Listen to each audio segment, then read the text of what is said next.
The thoughts, opinions, and general overall shades thrown on High at 9 News are those of the individual speakers and not those of High at 9 News, its audience, or its advertisers. The statements made do not constitute medical, legal, or financial advice, and for advice tailored to your specific situation, please consult with a licensed professional.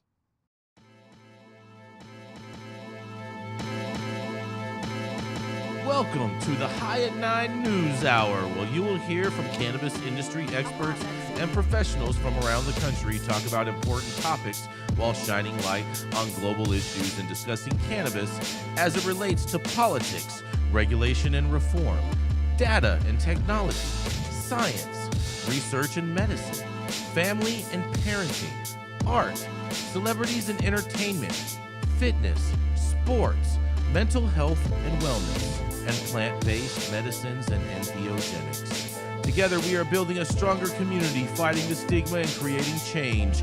With your hosts, Jason Beck and Rico Lamitte, joined by special industry expert correspondents from around the country, and daily antics brought to you by Cannabis. Coming to you live every Monday through Friday at 9 a.m. Pacific Time and high noon on the East Coast. And thank you all for getting high at 9 with us.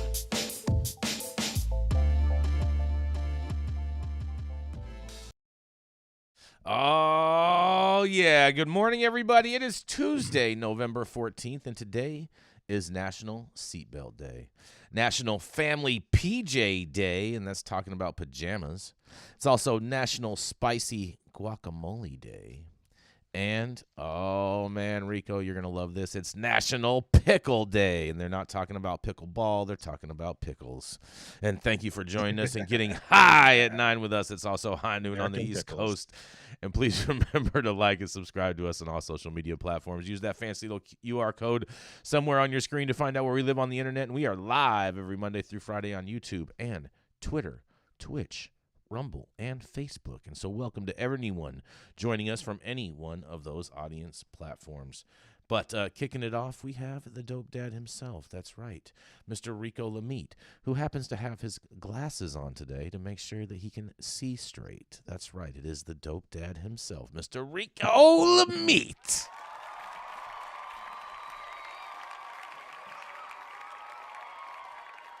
What's happening, Jason? Definitely appreciate that. And I can see everything. Yes. I know. See clear? Nothing. You don't have to wipe your glasses.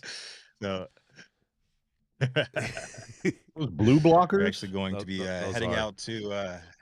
They look from the 70s, right, Todd? Yeah, they look like blue blockers. Yeah, blue. Are they blue blockers? Because they look yellow. I wish. Oh, okay, all right. You need to bring blue blockers back. Where you find those, at Walgreens? The dollar store. I used to rock those when I was... Yeah, those used to be those were my drinking glasses back in college. Put the blue blockers on, you knew it was on. Boy. Time, I can't baby. comment on your eyesight, for my story. but I do like your insight. Oh, hey, that was I cute. That was cute. Oh, I see real what, cute. yeah, Real I cute. see what you did there. Real tactical. We're gonna get things started today with New York, and where it's beginning to look like the New York cannabis industry will be having something to give thanks for this Thanksgiving, after all. What are they going to be looking forward to? The settlement.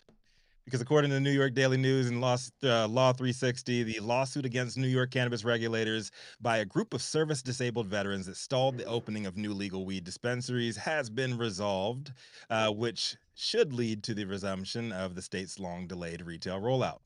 A lawyer for the group of vets wrote to a state appeals court Monday that they have reached an agreement in principle to settle the lawsuit.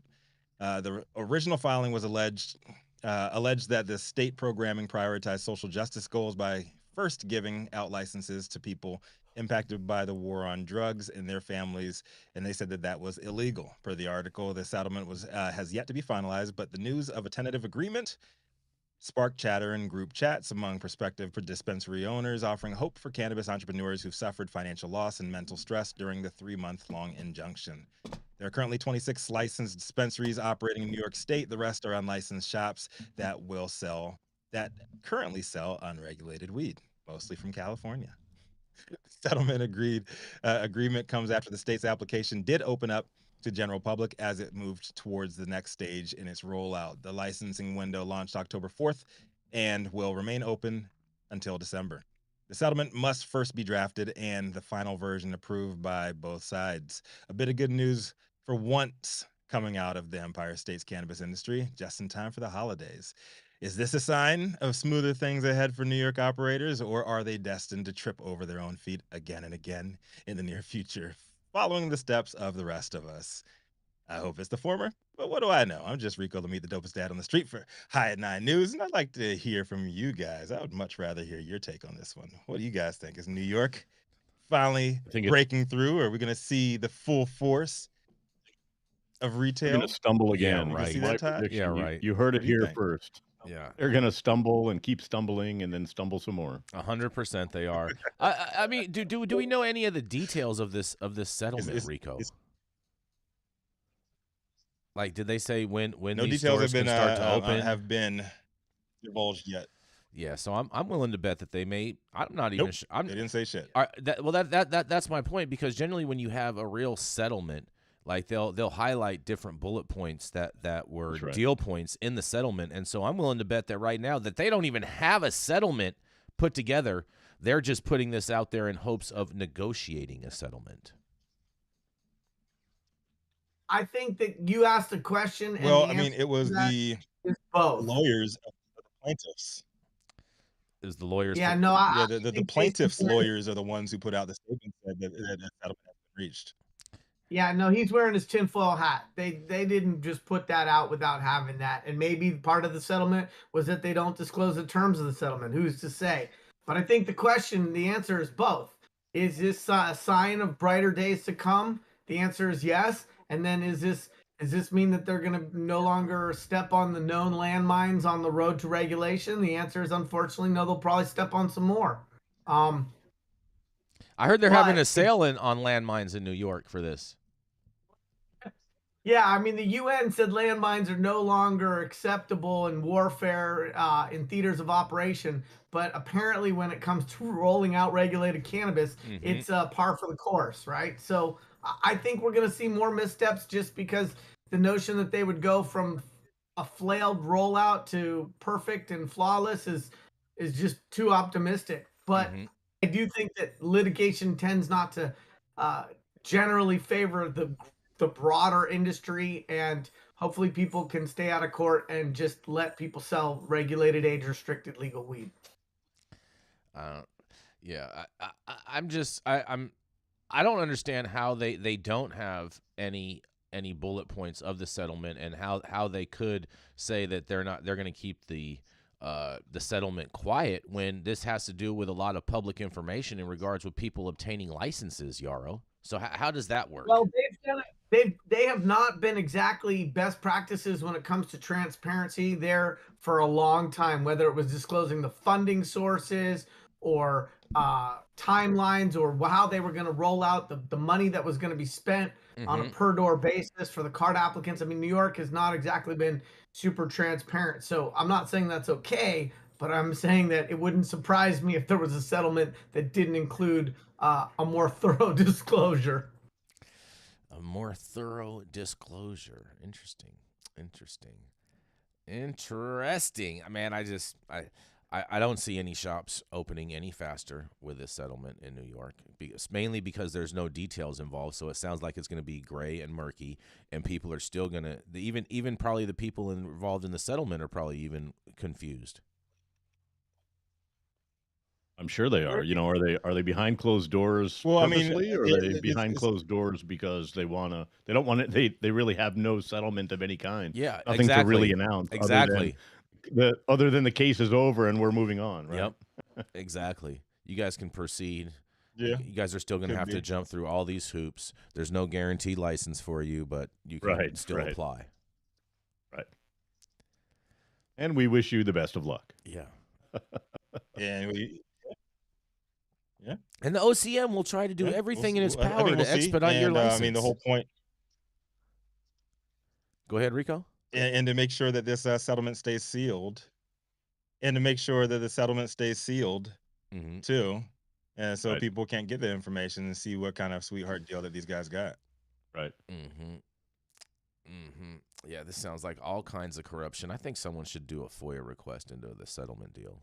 So I've done that with the in New York to get information, and they're not like they've been somewhat responsive, but I think if I was going to grade them in terms of transparency, they'd still get a pretty low grade because just in general they haven't done, in my opinion, a fantastic job being as transparent as they can, as consistently as they can, much less having to reach out and ask for information. I'm willing to bet. I don't think they have the capabilities of being transparent. They have no idea what's going on, right? They have no idea what to report. That's true. That is so Right. true. So true.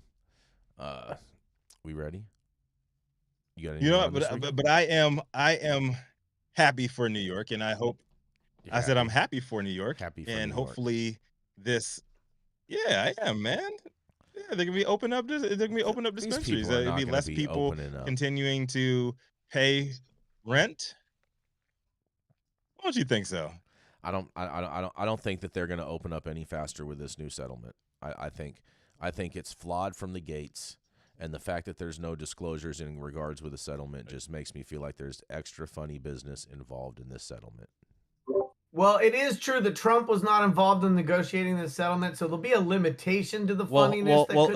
In all fairness, I mean those crazy people in New York that are trying to prosecute him are a lot of the same people that are behind a lot of this, or at least the same type of mindset. I don't want to say it's the exact same the people. Liberal elitist, Yeah, the crazy cabal limousine liberals, exactly.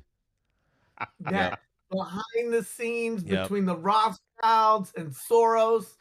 They are behind all of this. I know. We know. All these deep state is after us. It is. They are 100%. They're coming for you and your license, and they got deep these people. state with early onset.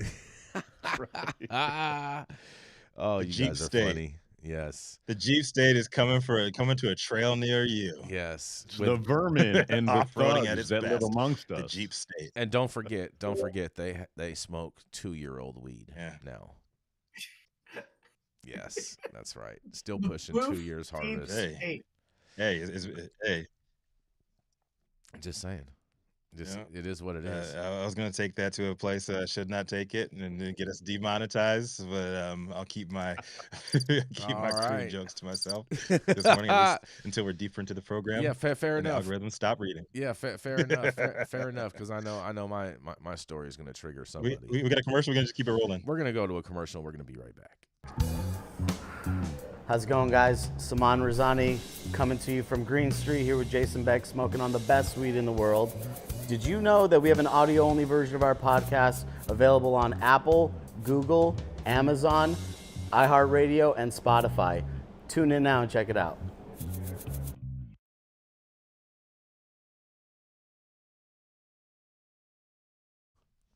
Rico, do you want to make a quick mention about your story yesterday, Rico? I mean, because apparently, the story that you covered yesterday, Rico. So Benzinga has retracted that. Retracted the whole thing, and Burner is like, I don't know where that interview came from. Yeah, the only place you can still read it is on High at 9 News website, www.highat9news.com. You can go there and find it there. We are not beholden to the liberal elite deep we state are not, cabal. We do not we bend the are knee. Independent. We do not bend the knee to this ridiculous censorship of information. Yeah. So I can go ahead and say it. So the article that I had yesterday from Benzinga that I still have screenshots of, and you can find that in the Wayback Machine. You can find it in several places. You can find it on our website. Benzinga is now saying that it didn't happen. So take from that what you will. Oh man, that's so funny, so funny. But nothing ever. Do you think Cookies paid for that? Nothing ever fades away into darkness on the internet. You can always find it. Do you think Cookies paid for that? I'm not going to I was just asking. Speculate on anything. I'm not going to speculate on any of that. Okay. I think the scandal of retracting the article/interview might be just as scandalous as whatever the content of the article/interview was. I mean, they're talking about how this was AI and Ben's like what, and the responses didn't even make sense, and like responses made sense to me. It made sense to me. Yeah, and the retraction without any context for the retraction is in and of itself a brewing news story we will probably have to cover in the future. I agree with you so much, Yarrow, and it Well, almost. are you saying like? Are you saying Cookies alleges that? Cookies alleges AI. Was the article all AI? Like, where's that coming from? Twitterverse is saying that it was an AI-generated article that Benzinga didn't actually interview him, and that and that they're caught red-handed making fake content. That's the allegation de jour. Yes, that's the allegation. Well, if that is true, I could see Cookies owning Benzinga. Yes, pretty soon, right? And then everything coming from Benzinga will be. They're like, we can't have any more lawsuits. We already have this many. Like, even if we're on the prevailing party side, we're chock full of lawsuits. Yeah. We don't want anymore. Yeah, we're hedged up on our lawsuit game, but yeah, we will stay tuned for that one to see what happens with that one. But yeah, apparently the whole article, I'm trying to click it right now, it gives me a 404 error. It says the page you were looking for cannot be found. But yeah, we have plenty of proof that that article did exist. It existed. And the article is out. And we covered it was quote unquote news. We covered it first.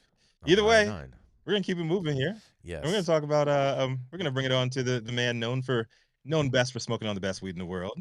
And he is also a huge proponent of fascist regimes looking to take over the United States of America. I am for freedom regimes.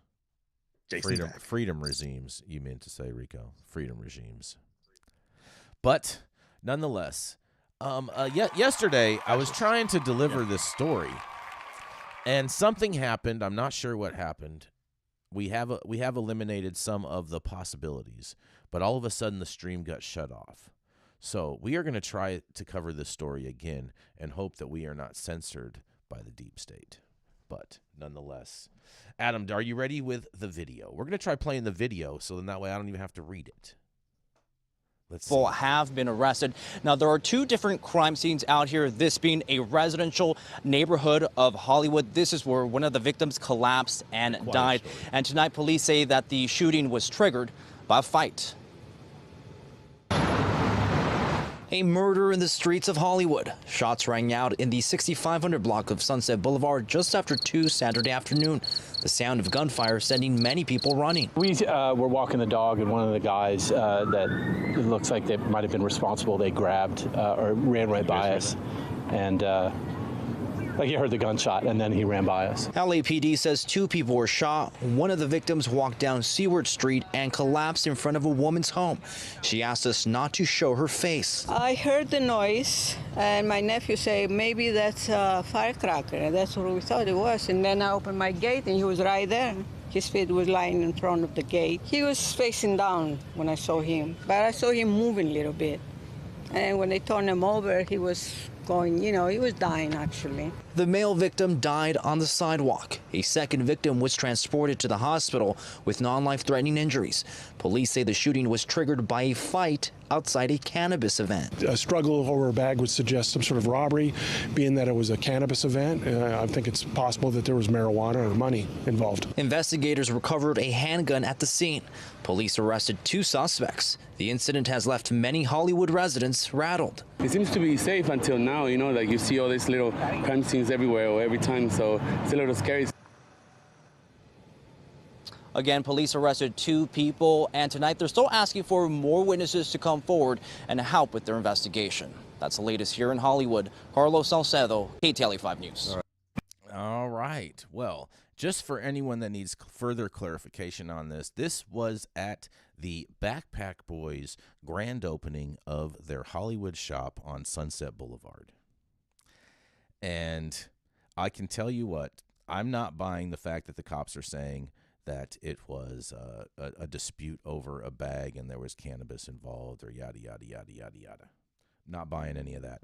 There were many reports that we saw on social media that day that were claiming that there was a drive-by, but I had talked to many people on the scene that were actually there, and that is all fake news. There was no drive-by at all whatsoever.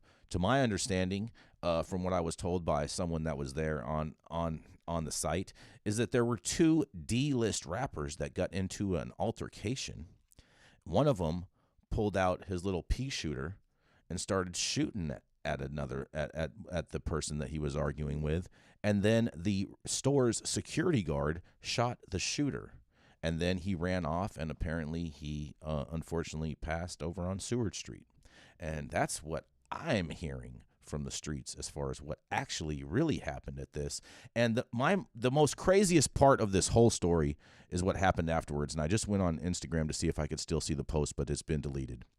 But I did see Juan, who is the main owner of Backpack Boys. He put out a post maybe about an hour after this whole thing saying, sorry, guys, there was a little incident around the corner in the neighborhood. A lot of people think that it had something to do with our store, but just so you know, our grand opening is back on and everything is back to normal. And that post has been deleted. So what do you guys have to say about this? I'd be feeling violent too if I was only a D-grade rapper. My favorite line of the whole story. D-list? D-list D-level rappers? Yeah, D-list rappers. I mean, I do find it a little interesting, and I want to hear what you guys think, because Backpack Boys have had two major events that were Backpack Boys specific events. There was an NFT launch that they had about a year and a half ago out here in LA, and there was someone shot at that event. And now this is their grand opening. They got shot up again too. Like, what is going on? And the neighborhood crime story was deleted. Well, that's coincidence. Mm-hmm. I think not. Mm-hmm. I mean, I think the bigger crime is anybody who thought anybody was going to make any money on NFTs to begin with. Okay, you can fit a lot of NFTs in a backpack, and it's still not full. Again, I think that it would be a little hasty to just attribute to them yet. I think this one more information will drip out. More will be revealed. It's not a good look for any neighborhood or entity or business, but I think it's a little too soon to say that this is just because of proximity doesn't mean causation, right? Well, I will say this is that both of the people were there for the Backpack Boys grand opening. So is that still the case that way, Yarrow? I mean, if guns don't kill people, Jason, then we can't say brands are the reason guns do not kill people. People kill people just using guns. Right. So D-grade rappers are D-grade rappers for a reason. I don't know if it's just because they're into the Backpack Boys, if that's the reason why they. Oh, I'm not trying to suggest that. I'm not trying to suggest that. But one thing I do wonder, and I guess time will tell with this, is what kind of enforcement does the DCC have in regards with this when there is a shooting on a licensed dispensary's property? Well, I know they're responsible for making sure that these D-grade rappers can at least beat match and that they have the right timing for their rhymes. Mm-hmm. So there is a division just for spitting bad lyrics in Sacramento. No, but I'm being really serious. Do you think that they will maintain this retail license since they had individuals that started a firing match, and then ultimately a security guard had to end the situation? I do. I think that these people will say we can't control human behavior. That they're that's what I was thinking. Yeah.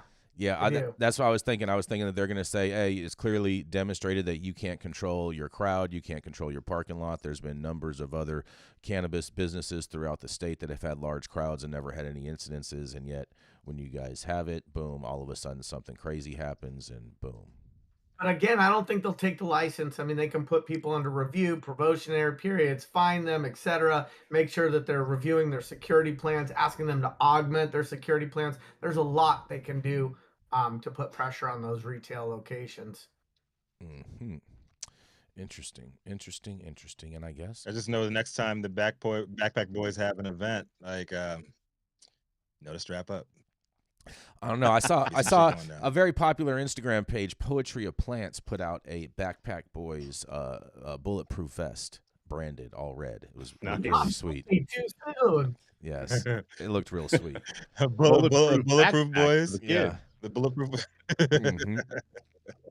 backpack opens up to be a complete vest. I'm not touching that one. Mm-hmm. I'm telling you, there's going to be a Spite I'm store. not touching that one. We had to retract that statement. There's going to be a Spite store right across the street. It's going to be called the Fanny Pack Girls, and we'll see who does better. Oh wow! And well, interesting. Nick says that the DCC only regulates operators, not what goes on around them. Interesting, Nick. Well, I think time will tell. I'm going to be interesting to see what goes on. But I don't think Nick's wrong. Nick's not wrong on the regular. You don't think? I mean, it seems like an LAPD matter, not a Cannabis Control Board matter. I don't know. But either way, whether there's jurisdictional authority or not, they'll still be under the magnifying glass for quite some time because of this. I totally agree with that. That is for sure, without a doubt. But nonetheless, we're going to keep this train rolling. Yeah. We've done enough on this story. We're going to keep this train rolling. We are going to move right in. What's that, Adam? Oh, we have a commercial. No. We have one more speaker and then a commercial. We're going to roll right on in to Mr. Todd Denkin. He is the voice. That's right, that you all love to hear. Coming straight from Las Vegas, Nevada, he's the founder of DigiPath Labs and the creator of the Smuggleverse, the place where you can get all of your cannabis NFTs. That's right, it is none other than Mr. Todd Denkin. Thank you, sir. Good morning, kids. I have a really feel-good story. Sweet. We need Missouri, one after that last one. I know, right? Missouri expunged nearly 100,000 marijuana convictions in a year. Despite missing deadlines under Amendment 3, all nonviolent cases related to cannabis are required to be expunged. Just over a year ago, Missouri voters approved Amendment 3 to legalize cannabis possession and sales for adults over 21, while witnessing how quickly the market found its footing, with sales beginning less than 3 months later on February 3rd, 2023. Perhaps more impressive is the state's commitment to cannabis-related expungements.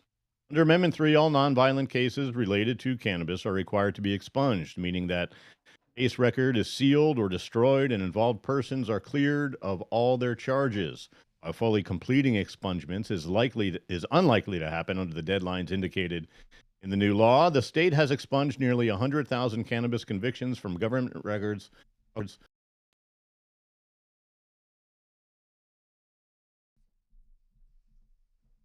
The law includes a June 8th deadline for misdemeanor expungements and a December 8th deadline for felony expungements, with an exception for those still incarcerated or currently under supervision by the Department of Corrections. Ann Vietz, a Missouri attorney with a focus on defending cannabis cases, wrote parts of the constitutional amendment. Speaking with KMBC 9, he nodded to this missed deadlines and highlighted the sheer amount of work involved in expunging Missouri's cannabis-related cases. He said, "We have always said that as long as the courts, the circuit clerks in particular, are making a good faith effort to comply with the law, to get those cases expunged, that we'll be satisfied. They have not technically met the deadline, but on the other hand, we're dealing with a century of marijuana prohibition in Missouri. So there are hundreds of thousands of cases. Progress is evident, as reports from June 2023 show that the state had expunged about 44,000 cases at the time, and even over the summer, experts had already theorized that the deadlines imposed by the amendment were likely to be met. Even Sokoloff, senior counsel for Missouri Association of Prosecuting Attorneys, believed that the deadlines were destined to fail from the beginning, calling the amendment very poorly written and drafted without Missouri law in mind. Sokoloff told St. Louis Public Radio in June, I quote, "So it doesn't actually track a lot of the aspects of Missouri law, and as a result, it makes a lot more difficult for compliance because there's some mashing of square pegs into round holes that has to go on. Tackling the entirety of the state's nonviolent cannabis-related offenses is made even harder, given the way expungements are treated throughout the state. Some counties are quick to clear cannabis convictions, while judges and prosecutors in other counties have resisted and further delay expungements." Vietz spoke to this reality over the summer to Missouri Normal, where he also works as a coordinator. He said, "It is clear that many counties have made no serious effort to comply with the requirements of the Missouri Constitution. It should not be necessary to seek a court order in order to force our courts to comply with the Missouri Constitution. But if that is what is required, we may pursue that option.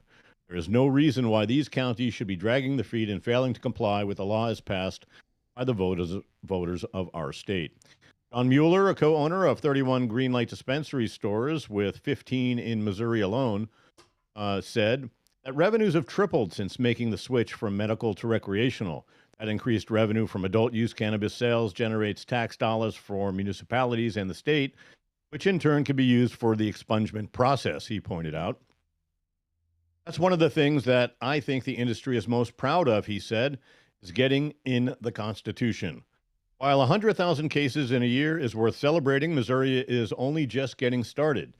Yates told KMBC9 that lawsuits are possible if specific communities don't put in the work to expunge cannabis-related offenses covered by the new law. Even the current process, he added, he expects the entirety of the expungements to take years to fully complete. So why does this take so long? I'm Todd Denkin with High at 9 News. What are your guys' thoughts? Good news with a caveat. This is good news right here. I agree, Todd. It should not have taken this long, but I'm glad they got it done. Yeah. It should not have taken that long. And I'm just thinking, if people were able to get their records expunged before they started handing out licenses, how many more people would be able to participate? Without a doubt. Here's what challenges me. There's two parts of this that challenge me. The first is there was a district attorney in Alameda County who was really at the forefront of this notion of cannabis expungement. And if I was a better man, I would have her name right now. I have her business card somewhere. She was honored by the East Bay chapter of Normal. And I talked to some people later, and there's an automated way to do this for most criminal justice systems. And so there's a cheaper way than paying low-level attorneys and paralegals within the DA's office to go through these files. And so it just challenges me when I hear that this is going to take a really long time, because I'm like, are they using the best mousetrap possible? Are they employing technology that's going to save the taxpayer? And then the other thing that challenges me is just the notion that expungement is a fair outcome, right? Like, it's better than a kick in the teeth, don't get me wrong. But until we start to have mass pardons, reinstatement of people's Second Amendment rights, and the ability to have not had that on their record at all, expungement is a really antiquated model for a pre-internet age. And I just don't think it moves the needle as much as people think it does. So yeah, it's a feel-good moment, but like, let's keep that feel-good in context in terms of how much feel-good do we really get from expungement versus mass pardons. You make a really good point. You make a really good point, because the mass pardons is what makes the real change. The expungement, I can't read about it anymore. Big deal. Oh, it's right? like the really Benzinga article. Well, right, that's right.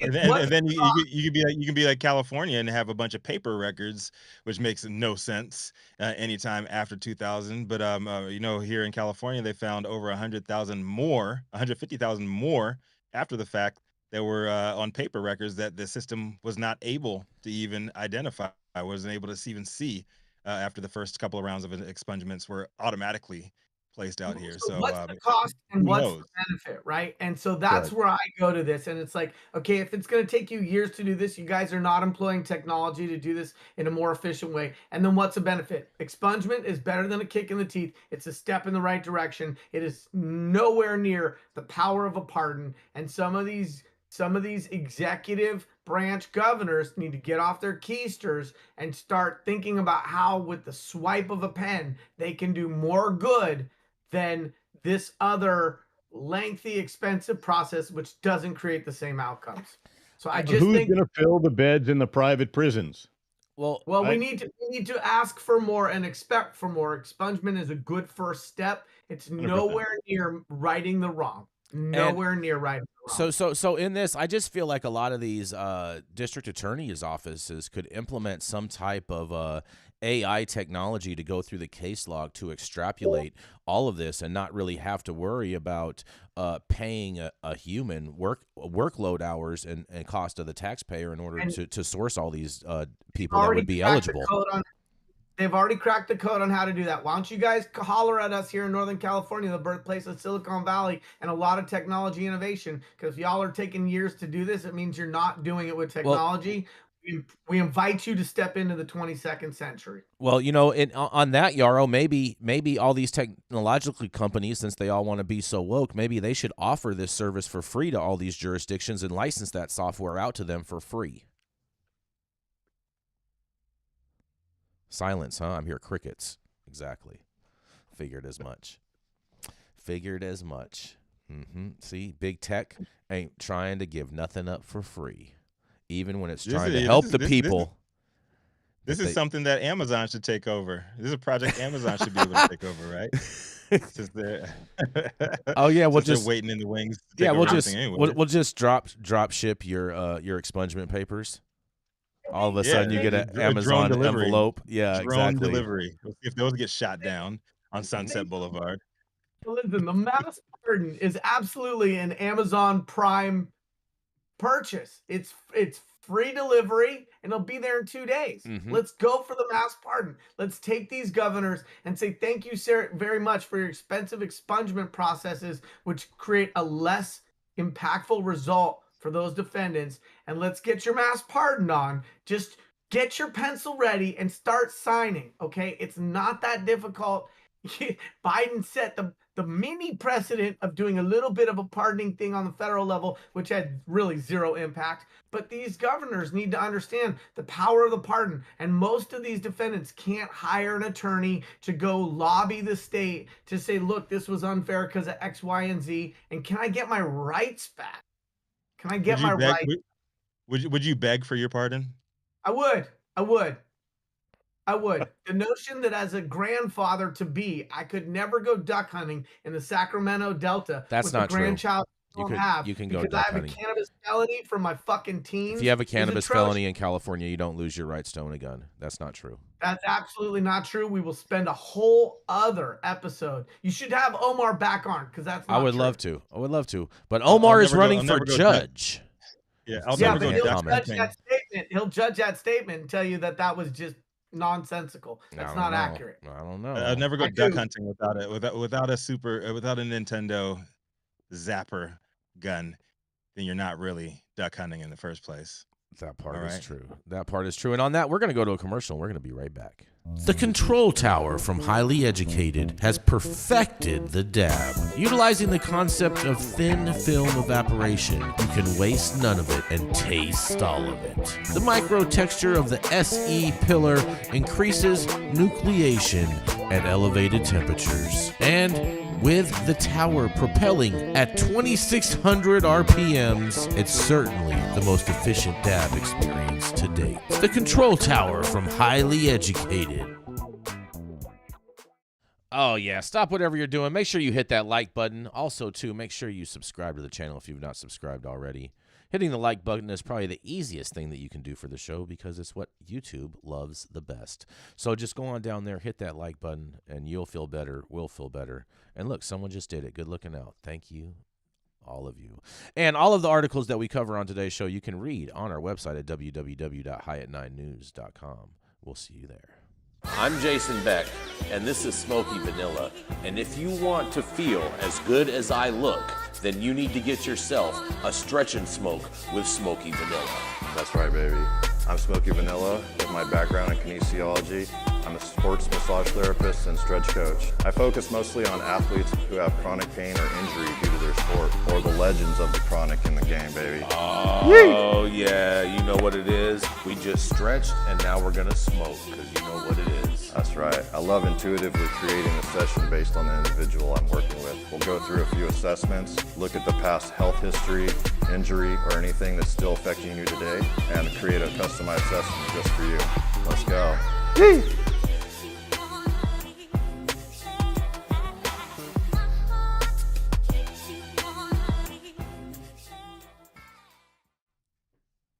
Yeah, that looks like a really great time, that stretch zone. Yes. Oh yeah. Yes, it's happening today. The new soul sample. I'm digging the new soul sample in the background of that one. Yes, Jason. every You know what? Tuesday. Every Tuesday. Yes. Tacos and stretch. Stretching and Nice. tacos.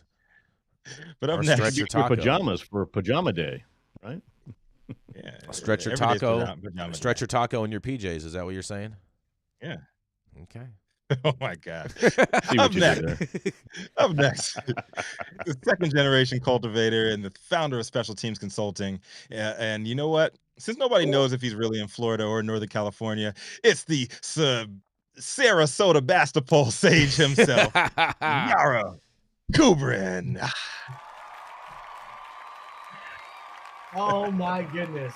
Oh my goodness. We are going to have to spend Thanksgiving weekend going over the intro for Kubrin. So, good morning, at 9 News viewers. This is Yarrow Kubrin, and my article today here on Tuesday is about more litigious people. Pot company sues California City after spending $10 million trying to open pot shop. A California cannabis dispensary is suing its local government for failing to give it a permit to open, which it says is costing it $110,000 a month as it waits for the final approval.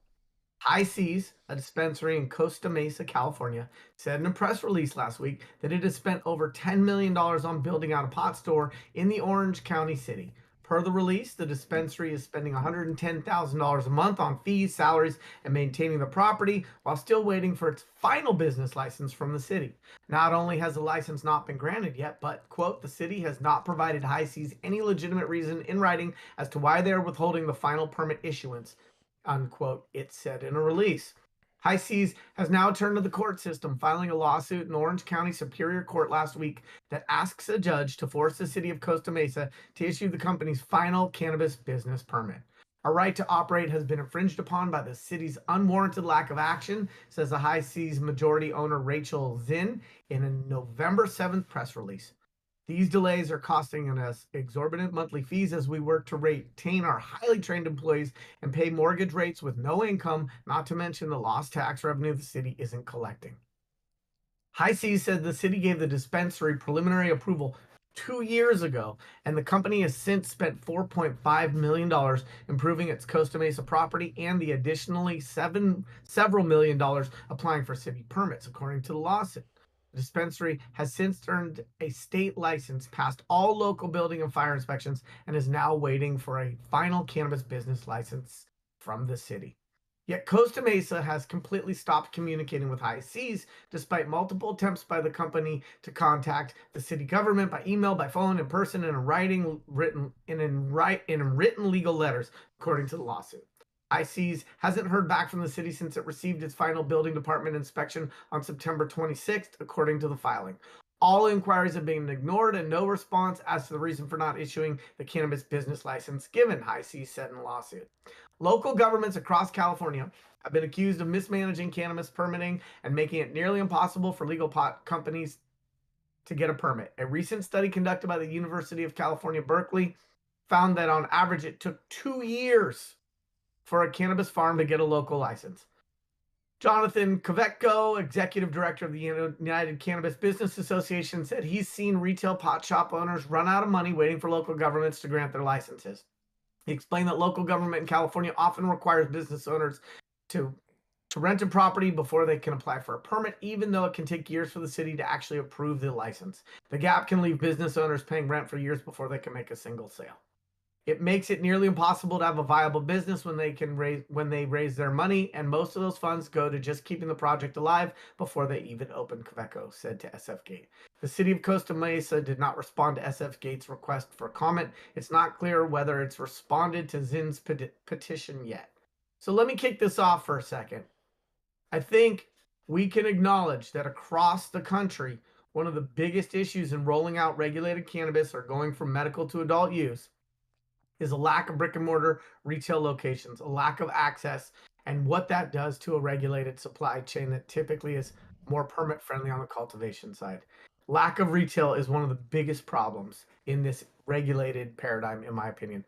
Secondarily, the 2 years that it's taken on average is terrible. The cost to businesses before they've gotten open and the burn rate on having to secure real estate is a major issue. We can look at people like Kika Keith. It took over 1,000 days before she got to open her retail location in Los Angeles. And so going from 1,000 days down to 2 years is that's not progress. That's barely progress. And it's really, really expensive. So I think that we need to think about how we support the regulated industry by fast tracking the permit process and by aligning those timelines with what other on-cannabis businesses might otherwise expect to get a restaurant or delicatessen opened. I'm curious to hear what my other guests think about this and whether they think this is just another whiner or whether maybe this lawsuit could cause cities to rethink the pace at which they actually do business. This is Yarrow Kubrin, High at Night News, Tuesday morning. Well, I don't think it's going to change Costa Mesa's mind on how they do business because they got money. If you're in a broker city, then yes, it definitely will change the mind of the city manager, in my opinion. But if you have cities that are much more affluent, have much more money on their balance sheets, it's not going to change anything. Well, rich cities or not, either way, they're spending taxpayer money to participate even against their choice in a civil litigation because this business is burning through $110,000 a month. So it's cheaper for them to litigate than it is to just sit there twiddling their thumbs and being patient. It seems to me that at a very minimum, cities do have a requirement to get back to permit pending licensees within X number of days, whether that's 5 business days, 2 weeks, a month. It sounds like this city has just ghosted them. And while I'm not a big proponent of litigation or the courts as a way to get one's way, if the city ghosts you and you've got a burn rate of $110 a month, what else are they supposed to do? Yeah, no, you're 100% right. There's not a lot of other options there other than to take the litigious route. I agree with you on that, Yarrow. What's the advantage of the city from denying, forward progress? What do they gain? That's what doesn't make sense to me, right? They get notoriety on High at 9 News. They gain clout of an aging demographic who is not going to be in favor of these laws 10, 15 years from now, right? This is an easy issue where the city wins, where they can get more tax revenue. They can fund their pet projects, whatever they want to do. But you know what? If a small, loud constituency, a portion of their constituency is against this shit, like this is just old ass politicians that need to step aside. This bureaucracy at its finest right here. Yeah, another point on this, Yarrow, is that a lot of times too, the cities will feel as though that to Rico's point, are voicing in the way of a portion of their constituent base, so they can justify that as far as a taxpayer expense.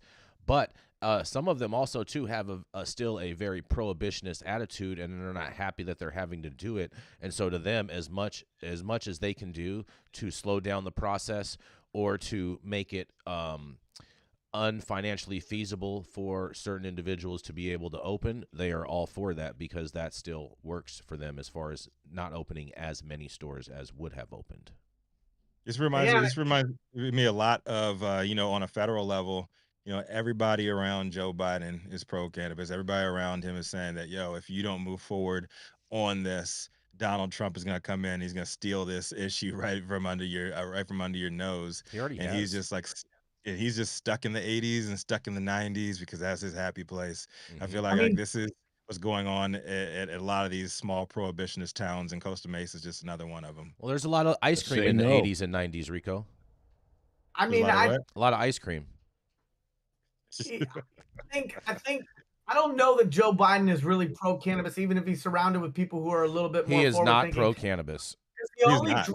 The only drug they verified found in his White House was cocaine, not cannabis. So, I'm just not totally sure that he has seen the light in respect to what the next generation of humanity will look like and the policies that will support that.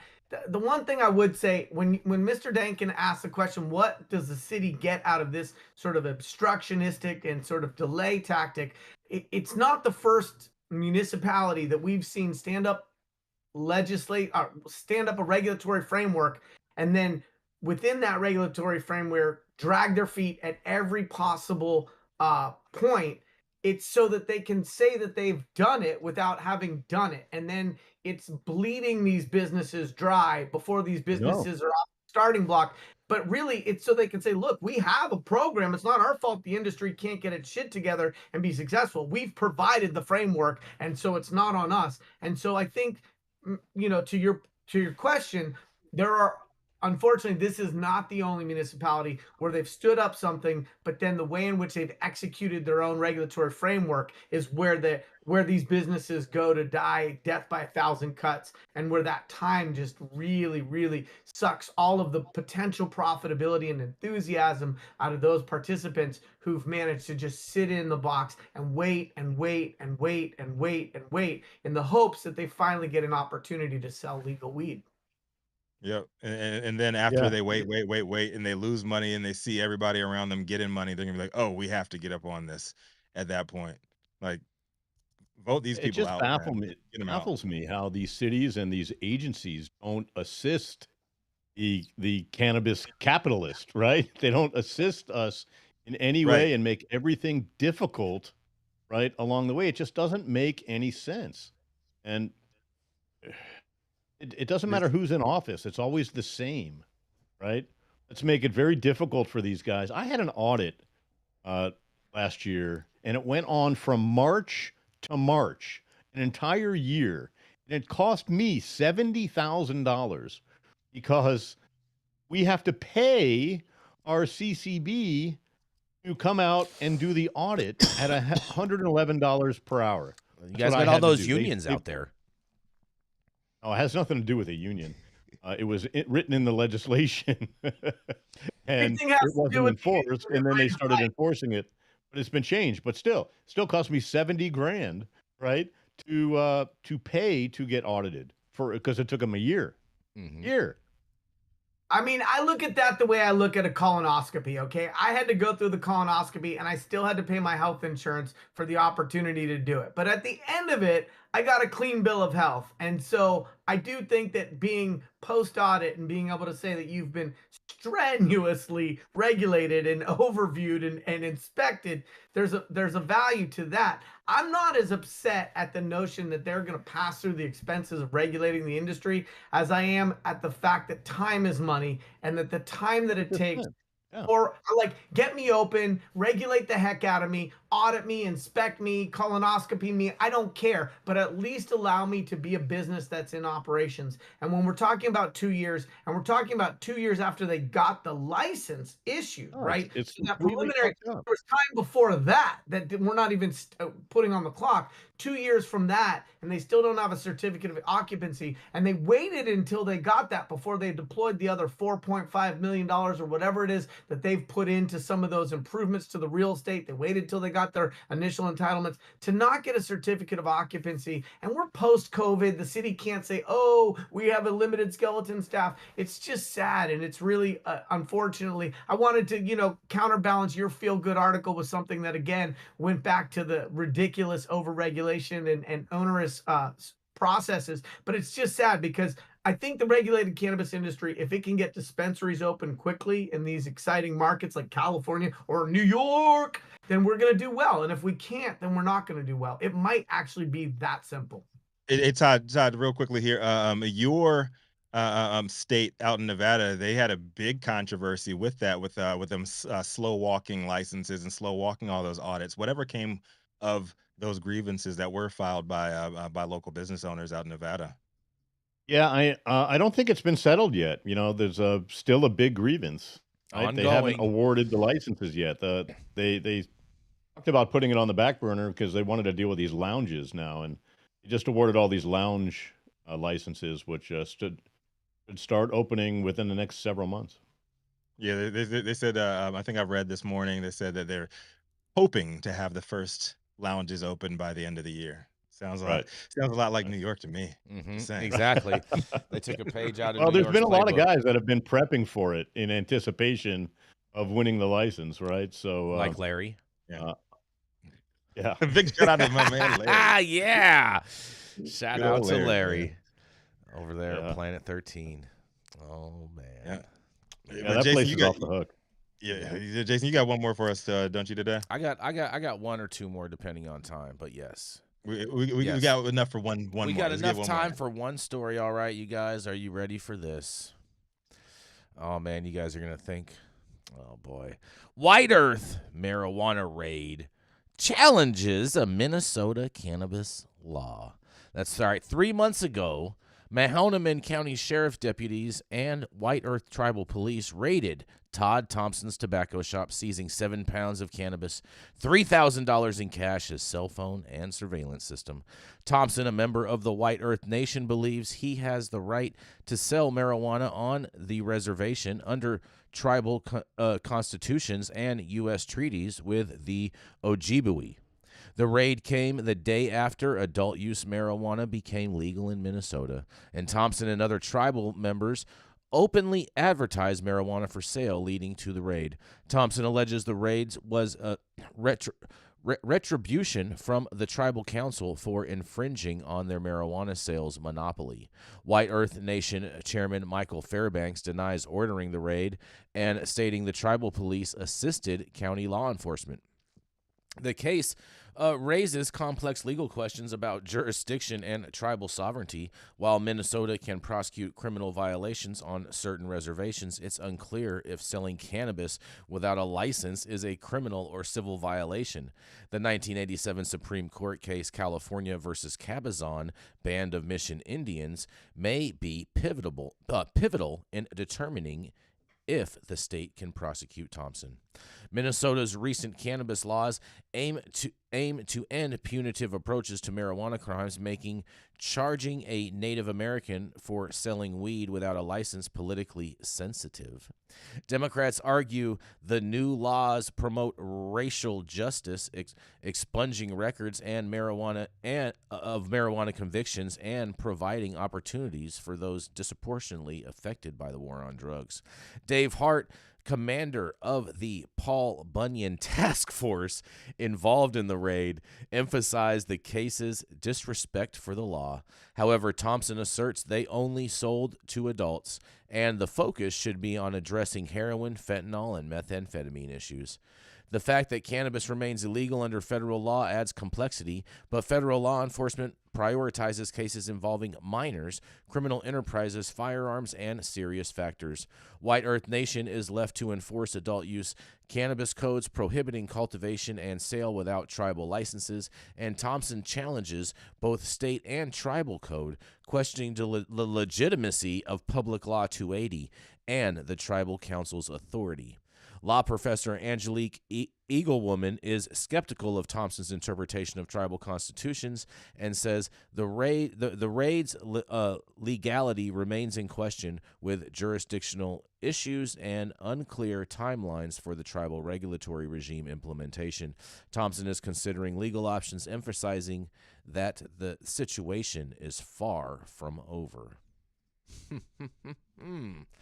So you got someone trapping on the reservation who's a member of the reservation just saying, hey, you know what? I'm opening up shop and screw you guys. Shout out to freedom. It's so not complicated. First of all, whatever that reservation, whatever the tribal leadership decides are the rules of that nation, are the rules of that nation. If he doesn't like it, so what? That's a sovereign nation. They make their own rules. You got a problem with it? Fuck off, okay? And so, like, how are you going to take issue with the way that a sovereign nation wants to govern? You can take issue, but he doesn't have a leg to stand on. And then secondly, I think he does. I think he does because if the tribe wasn't that concise with the wording and as far as who is able to sell cannabis, he may very well have a case. If the governance and rules of how those things are dealt with according to those tribal laws, if it gives him recourse, yeah, but if it doesn't, he doesn't have anything to complain about, right? And so the only thing that gets murky is when you have the United States come to enforce on a sovereign on a tribal nation. land, yeah. And so, like, if they wanted to enforce, they could just post up at the boundary and then just bust people who are leaving the reservation with cannabis. And then once they cross that boundary, it's actually international drug smuggling, even though that sounds really bigger than it is. But this guy doesn't have any. There's no lane for him if he doesn't like the rules that tribe has set up for its sovereign nation. but he doesn't really have a lot of lane to make a big issue out of that. What if this guy is part of the tribe, Yarrow? Hey, I'm part of the tribe, just a different tribe. We don't talk about that these days. But no, I mean, part of the tribe or not, if he's part of the tribe, then he is still obligated, whether he's a part of the tribe or not, to follow the tribal rules when he's on sovereign land. Yeah, but you're assuming you're assuming that the tribe has these rules in place.